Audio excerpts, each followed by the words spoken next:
Saatnya berpetualangan, datang ke Taman Pelangi. Bersama teman-teman semua, yuk kita saling membantu. Aku punya tas berlari dengan si Joko. Bergegaslah ayo berpetualang, saatnya rainbow. Magandang umaga mga bata! Bago tayo magsimula, maaari bang tumayo muna ang lahat para sa ating panalangin? Sa ngalan ng Ama, ng Anak, ng Espiritu Santo. Amen.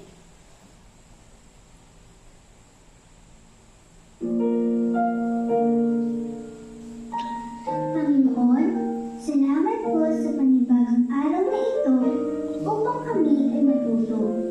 Buksan niyo po ang aming isipan upang lubos na maintindihan ang aming mga aralin. Bigyan niyo din po ang aming mga guro, mga magulang at mga kamag-aral ng lakas ng katawan at isipan na masigit namin kailangan sa araw-araw sa panahong ito. Ang lahat po ng ito ay aming dinadalangin sa iyo, aming Diyos Ama. Amen. Sa ngalan ng Ama, ng Anak, at ng Espiritu Santo. Amen.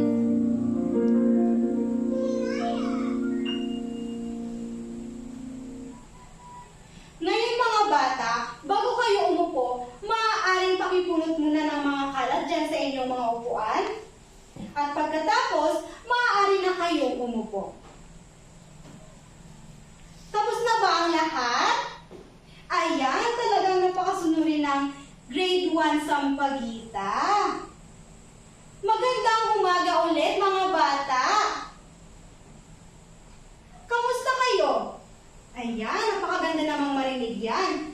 Lahat ba ay naririto ngayon? Wala bang lumiban sa klase? Wow, napakagaling ng mga batang to. Talagang pumasok talaga ngayong araw. Ngayon, class, ipapaalala ko sa inyo ang ating alituntunin sa ating silid-aralan. Una ay, umupo ng tuwid at maayos. Pangalawa, huwag mag-ingay. Pangatlo, makinig ng mabuti sa guro. At pang-apat, itaas ang kamay kapag may gustong sabihin. Naiintindihan ba mga bata? Maaasahan ko ba ito sa inyo? Di ba class kahapon, matapos natin talakayin ang tungkol sa pangunahing kulay, nagbigay ako sa inyo ng takdang aralin. At hiniling ko sa inyo na gumuhit kayo ng isang bulaklak at kulayan ito gamit ang pangunahing kulay. Lahat ba ay gumawa? Mabuti naman mga bata. Ngayon, mangyaring pakipasa ng inyong mga ginawa sa inyong harapan. Ayan, maraming salamat. Sige nga, class, kung talagang may naiintindihan kayo sa tinalakay ko kahapon tungkol sa pangunahing kulay, sino sa inyo ang maaaring magbigay ng pangunahing kulay?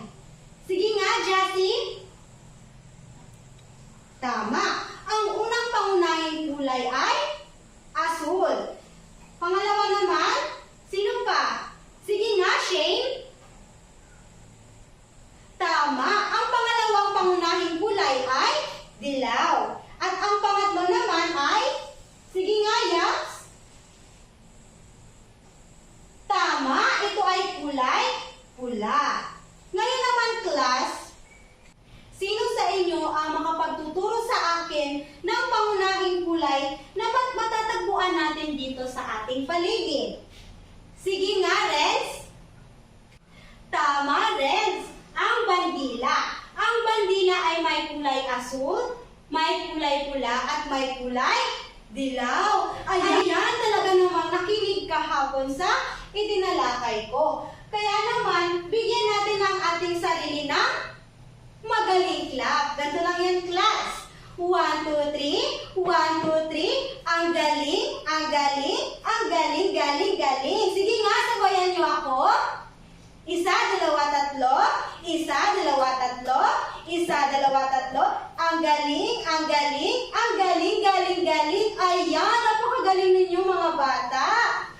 Ngayon naman, class, may ipapanood ako sa inyo. Ngunit gusto kong hilingin na gamitin natin ang ating mga mata at tenga. Gagamitin natin ang ating mata sa panunood at ang ating tenga sa pakikinig. Naiintindihan ba mga bata? Mabuti naman mga bata. Handa na ba kayo mga bata? Ayan, simulan na natin.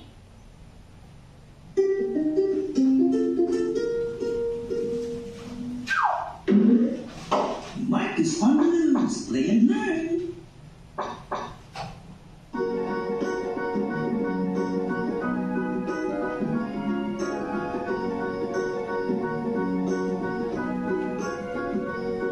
Ang bola ay kulay pula, kulay pula, kulay pula. Ang bola ay kulay pula, pula, pula, pula.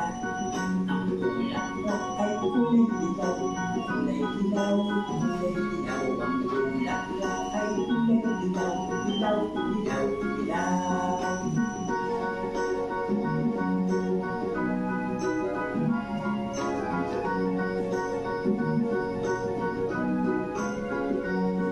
Ang bisikleta ay kulay asul, kulay asul, kulay asul.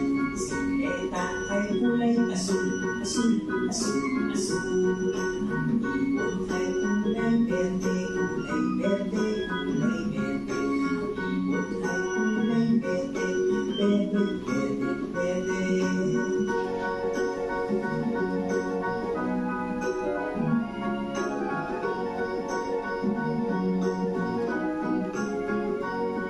Ang pusa ay kulay kahel, kulay kahel, kulay kahel. Ang pusa ay kulay kahel, kahel, kahel, kahel. Ang paru-paro ay kulay lila, kulay lila, kulay lila. Ang paru-paro ay kulay lila, lila, lila, lila.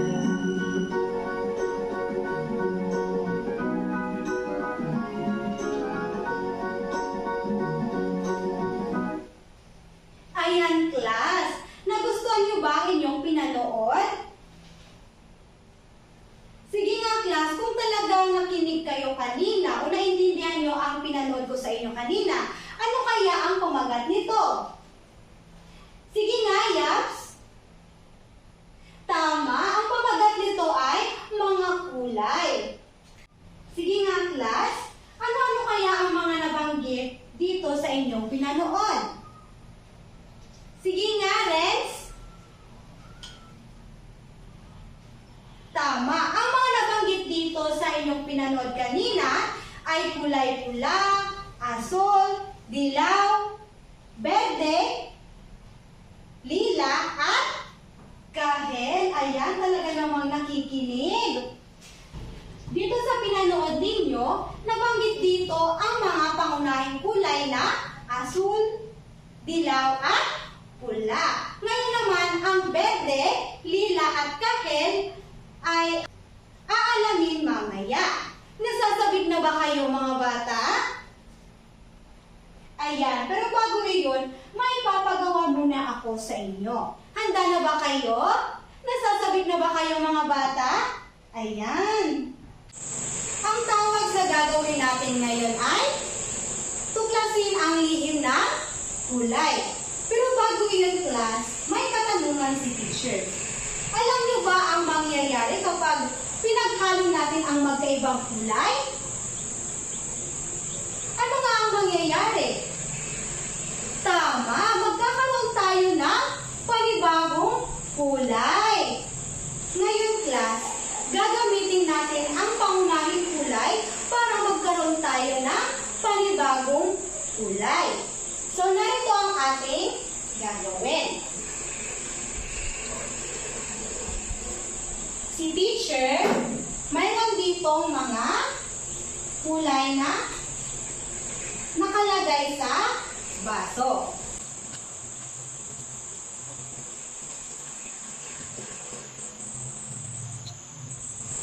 Class, ang mga makikita nating kulay dito sa baso ay mga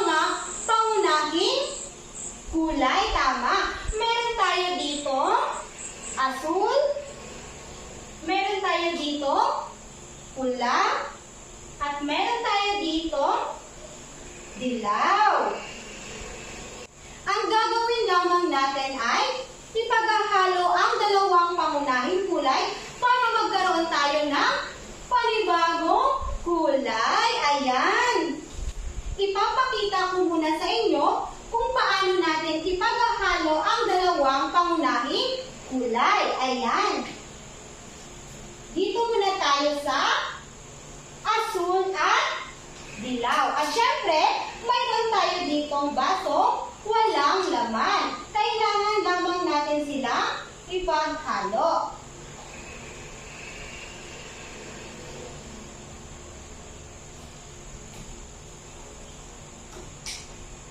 Ayan, class. Nagkaroon ba ng panibagong kulay? Tama!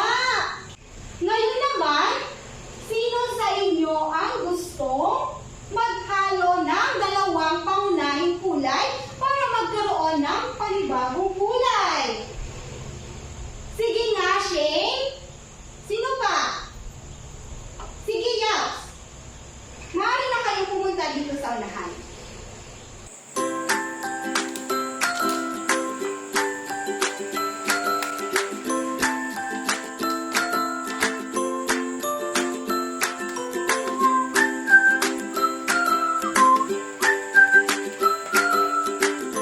Ayan, maraming salamat Shane at Yaps. Class, nagkaroon ba ng panibagong kulay matapos nilang ipinaghalo ang pangunahing kulay? Tama, nagkaroon ng panibagong kulay. Tingnan nga natin. Ayan. Tapos itong isa ay, ayan yung nangyari. Nagkaroon ng panibagong kulay. Mamaya, aalamin natin kung ano-ano ang mga tawag sa mga panibagong kulay na nagawa ng iba nyo kaklase. Ayan. Nasasabik na ba kayo mga bata? Ayan. Nag-open big? Ngayon, class, ang itatalakay ko sa inyo ay tungkol sa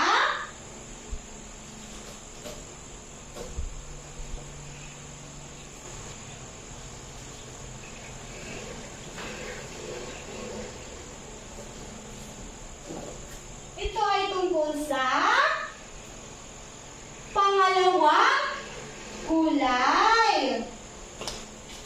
Ngayon, class, alamin naman natin ang kahulugan ng pangalawang kulay.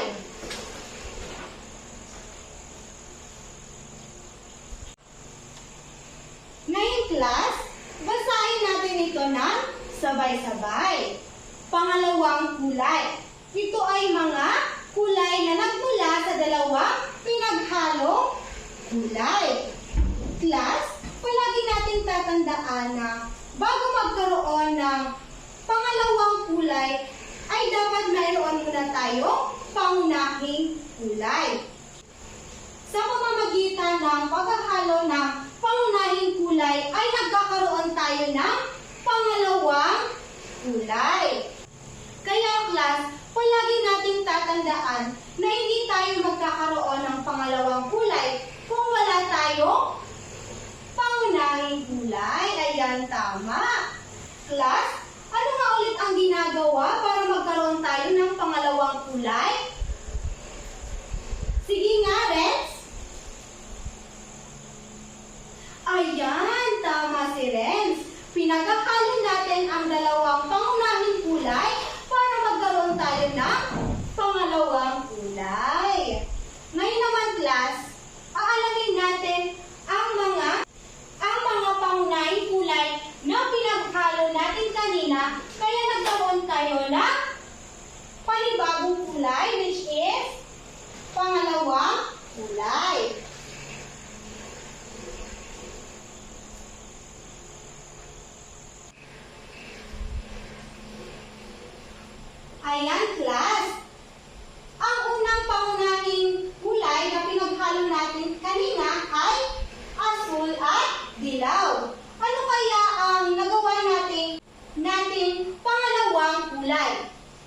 Ito ay berde. Ayan. Sino ba sa inyo ang nakakaalam kung ano ang Ingles ng berde? Sige nga, Shane. Tama. Ang Ingles ng berde ay green. Ngayon, class, tingnan natin kung talagang berde ang nagawa natin kanina. Ayan. Berde nga ba? Tama, ito ay berde. Ayan, class. Ano nga ulit sa Ingles ng berde? Tama. Ang Ingles ng berde ay green. Ngayon naman, aalamin natin ang susunod na pangunahing kulay na pinaghalo natin para magkaroon ng pangalawang kulay. Ayan. Ito ang dalawang pangunahing kulay na pinaghalo natin kanina. Ang dilaw at ang pula. Ayan. Dikit natin sila. So ngayon, class, ano kaya ang pangalawang kulay ang nabuo natin kanina?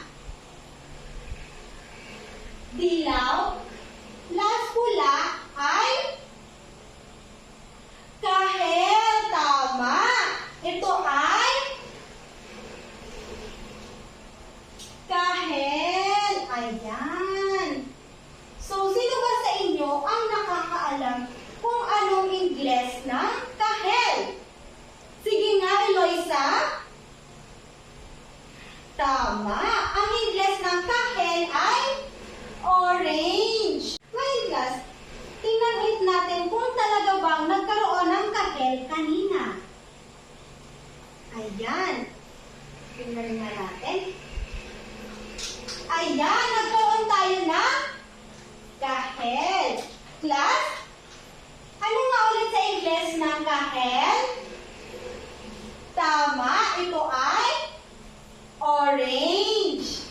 Dumako na tayo sa panghuling pinaghalong pangunahing kulay, kaya nagkaroon tayo ng panibagong kulay. Ayan.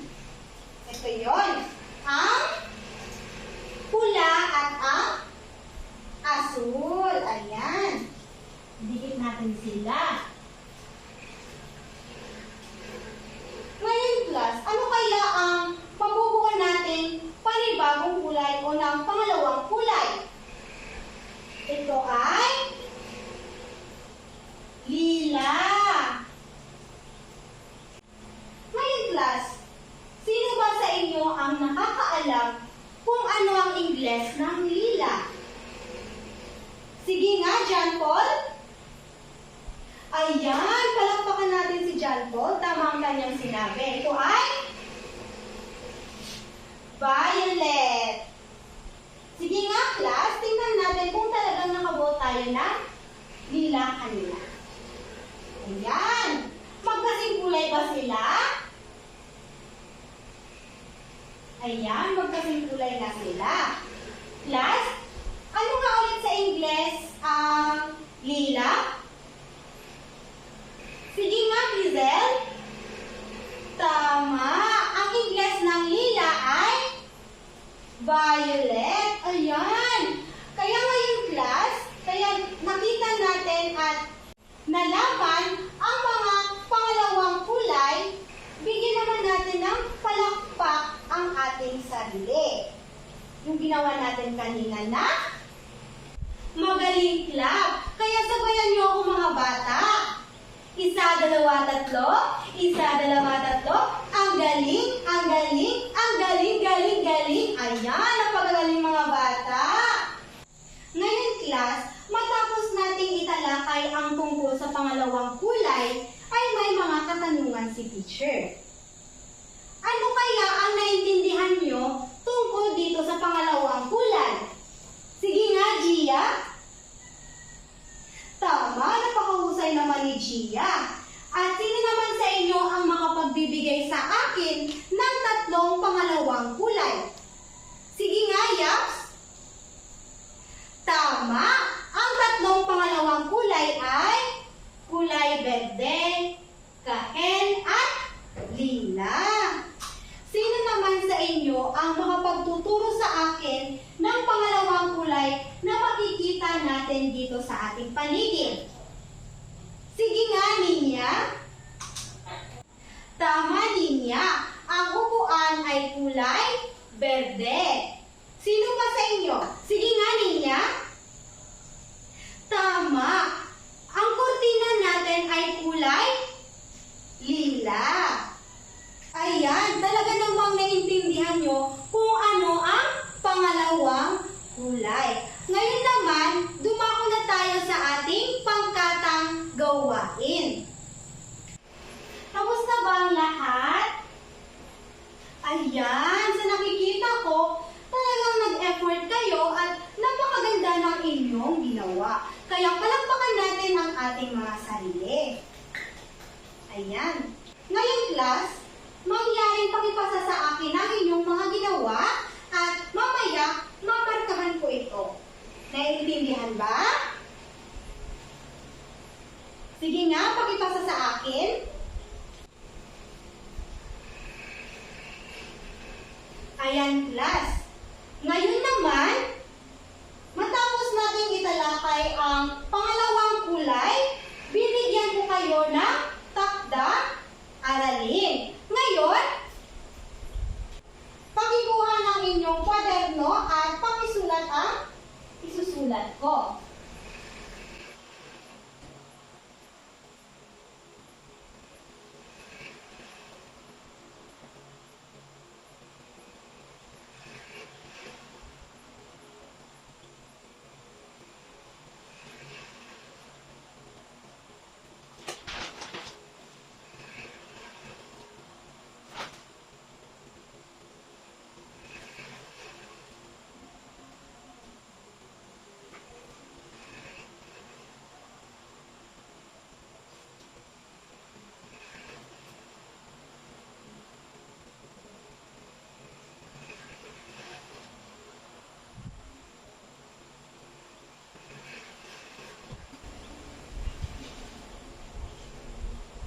Ayan, class. Sabay-sabay nating basahin.